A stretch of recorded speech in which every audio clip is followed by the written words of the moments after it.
ಶ್ರೀರಾಮನ ಬಗ್ಗೆ ಅವಹೇಳನಕಾರಿ ಹೇಳಿಕೆ ಆರೋಪ. ಶಾಲಾ ಶಿಕ್ಷಕಿಯಿಂದ ಅಯೋಧ್ಯೆ ರಾಮನ ಬಗ್ಗೆ ಹೇಳಿಕೆ. ಮಂಗಳೂರಿನ ಜೆರೋಸಾ ಶಿಕ್ಷಣ ಸಂಸ್ಥೆ ಶಿಕ್ಷಕಿ ವಿರುದ್ಧ ಇಂಥ ಒಂದು ಆರೋಪ ಕೇಳಿ ಬಂದಿದೆ. ಶ್ರೀರಾಮನ ಬಗ್ಗೆ, ಅಯೋಧ್ಯೆಯ ಬಗ್ಗೆ ಶಾಲಾ ಶಿಕ್ಷಕಿಯಿಂದ ಅವಹೇಳನ ಆಗಿದೆ. ಮಂಗಳೂರಿನ ಜೆರೋಸಾ ಶಿಕ್ಷಣ ಸಂಸ್ಥೆಯ ಶಿಕ್ಷಕಿಯ ವಿರುದ್ಧ ಪೋಷಕರು, ಹಿಂದೂ ಕಾರ್ಯಕರ್ತರು ಕಿಡಿಕಾರಿದ್ದಾರೆ. ಶಾಲೆಗೆ ಮುತ್ತಿಗೆ ಹಾಕಿ ಶಾಲೆಯ ಸುತ್ತುವರೆದು ಅಲ್ಲಿ ಕಾರ್ಯಕರ್ತರು ಆಕ್ರೋಶ ವ್ಯಕ್ತಪಡಿಸಿದ್ರು, ಧಿಕ್ಕಾರ ಕೂಗಿದರು. ಶಿಕ್ಷಕಿ ಪ್ರಭಾ ಎನ್ನುವವರಿಂದ ಅವಹೇಳನಕಾರಿ ಹೇಳಿಕೆ ಅಂತ ಆರೋಪ ಇದೆ. ಶಾಲಾ ಶಿಕ್ಷಕಿಯ ವಿರುದ್ಧ ಕ್ರಮಕ್ಕೆ ಕಾರ್ಯಕರ್ತರು ಆಗ್ರಹಿಸಿದ್ದಾರೆ.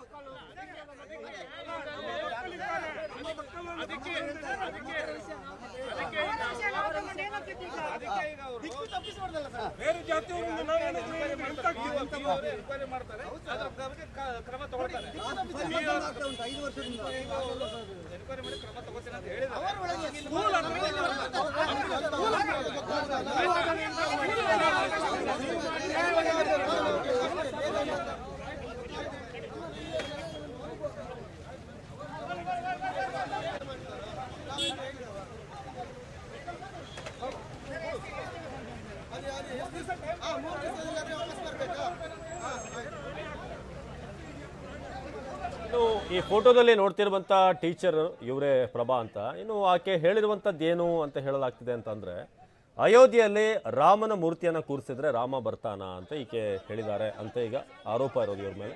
ಅಯೋಧ್ಯೆಯಲ್ಲಿ ಇಷ್ಟೆಲ್ಲ ಖರ್ಚು ಮಾಡೋದು ಬೇಕಿತ್ತ, ಅವಶ್ಯಕತೆ ಇತ್ತ, ಯಾಕೆ ಅಷ್ಟು ಖರ್ಚು ಮಾಡಿದ್ರು, ಇದರಿಂದ ಏನು ಪ್ರಯೋಜನ ಅಂತ ಇವರು ಪ್ರಶ್ನೆ ಮಾಡಿದ್ದಾರೆ ಅಂತ ಹೇಳಲಾಗ್ತಾರೆ.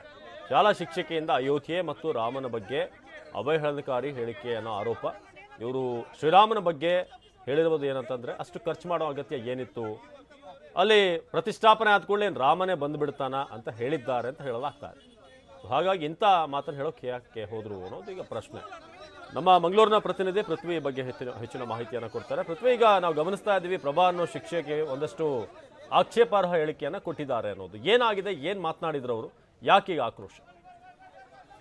ಅವಿನಾಶ್, ಏನು ಶಾಲಾ ಶಿಕ್ಷಕಿ ಪ್ರಭಾ ಅನ್ನೋರ ಮೇಲೆ ಈ ಆರೋಪ ಕೇಳಿ ಬರ್ತಾ ಇರುವಂತದ್ದು. ಒಂದು ಆಡಿಯೋ ವೈರಲ್ ಆಗುತ್ತೆ. ಆಡಿಯೋ ಏನಂತ ಹೇಳಿದ್ರೆ, ಒಬ್ರು ಪೇರೆಂಟ್ಸ್, ಅಂದ್ರೆ ಅದೇ ಶಾಲೆಯಲ್ಲಿ ಕಲಿತಾ ಇರುವಂತಹ ವಿದ್ಯಾರ್ಥಿ ಒಬ್ಬರ ಪೇರೆಂಟ್ಸ್ ಒಂದು ಆಡಿಯೋದಲ್ಲಿ ಹಿಂದೂ ಸಂಘಟನೆಯವರಿಗೆ ಒಂದು ಆಡಿಯೋ ಕಳಿಸಿರ್ತಾರೆ. ಆ ಆಡಿಯೋದಲ್ಲಿ ಏನಿರುತ್ತೆ ಅಂತ ಹೇಳಿದ್ರೆ, ತಮ್ಮ ಮಕ್ಕಳಿಗೆ ಆ ಪ್ರಭಾ ಅನ್ನೋ ಟೀಚರ್ಸ್ ರಾಮನ ವಿಚಾರವಾಗಿ, ಅಂದ್ರೆ ಇತ್ತೀಚೆಗೆ ರಾಮ ಮಂದಿರ ಉದ್ಘಾಟನೆ ಆಯ್ತಲ್ಲ, ರಾಮನ ವಿಚಾರವಾಗಿ ಅವಹೇಳನಕಾರಿಯಾಗಿ ಮಾತಾಡಿರ್ತಾರೆ. ಮತ್ತೆ ಆ ಮೋದಿಯ ಗೋದ್ರ ಘಟನೆ ಏನಿದೆ ಅದ್ರ ಬಗ್ಗೆ ಮಾತಾಡಿರ್ತಾರೆ. ಈ ರೀತಿ ಮಕ್ಕಳ ಮನಸ್ಸಲ್ಲಿ ವಿಷ ಬೀಜವನ್ನ ಬಿತ್ತುವಂತ ಕೆಲಸವನ್ನ ಮಾಡಿರ್ತಾರೆ. ಅದು ಅಲ್ಲದೆ ಹಿಂದೂ ಧರ್ಮದ ವಿರುದ್ಧ ಆಕ್ಷೇಪಾರ್ಹಕಾರಿಯಾದಂತಹ ಹೇಳಿಕೆಗಳನ್ನ ಮತ್ತೆ ಮಕ್ಕಳಲ್ಲಿ ತಲೆಯಲ್ಲಿ ತುಂಬ್ತಾ ಇದ್ದಾರೆ ಅನ್ನೋ ಒಂದು ಆರೋಪವನ್ನ ಮಾಡಿ ಅವರು ಆಡಿಯೋವನ್ನ ಕಳಿಸಿರ್ತಾರೆ. ಸೊ ಆಡಿಯೋ ಹಿನ್ನೆಲೆಯಲ್ಲಿ ಹಿಂದೂ ಸಂಘಟನೆಯವರು ಇವತ್ತು ಆ ಒಂದು ಶಾಲೆ ಬಳಿ ಮುತ್ತಿಗೆ ಹಾಕ್ಲಿಕ್ಕೆ ಪ್ರಯತ್ನವನ್ನ ಮಾಡಿದ್ರು. ಮತ್ತೆ ಆ ಶಾಲೆಯ ಬಳಿ ಜಮಾಯಿಸಿದ್ರು. ಅಲ್ಲಿ ಒಳಗಡೆ ಹೋದಂತ ಐವಾನ್ ಡಿಸೋಜ ಅವರ ಕಾರಿಗೂ ಕೂಡ ಮುತ್ತಿಗೆ ಹಾಕಿದಂತ ಪ್ರಸಂಗ ಕೂಡ ನಡೀತು. ಸದ್ಯಕ್ಕೆ ಈಗ ಆ ಆಡಳಿತ ಮಂಡಳಿಯವರು ಸೋಮವಾರ ಯಾವುದಕ್ಕೂ ವಿಚಾರಣೆ ಮಾಡಿ ಹೇಳ್ತೀವಿ ಅನ್ನೋ ನಿರ್ಧಾರಕ್ಕೆ ಬಂದಿರುವಂತದ್ದು. ಅವಿನಾಶ್.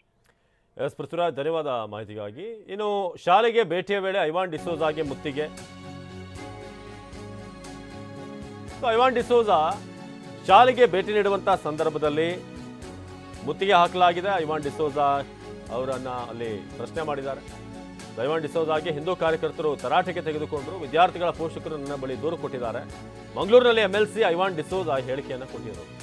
ಶಾಲಾ ಆಡಳಿತ ಮಂಡಳಿ ಎಲ್ಲವನ್ನು ಸರಿ ಮಾಡುತ್ತೆ, ಮುಂದಿನ ಸೋಮವಾರದವರೆಗೆ ಕಾದು ನೋಡೋಣ ಅಂತ ಹೇಳಿದ್ದಾರೆ.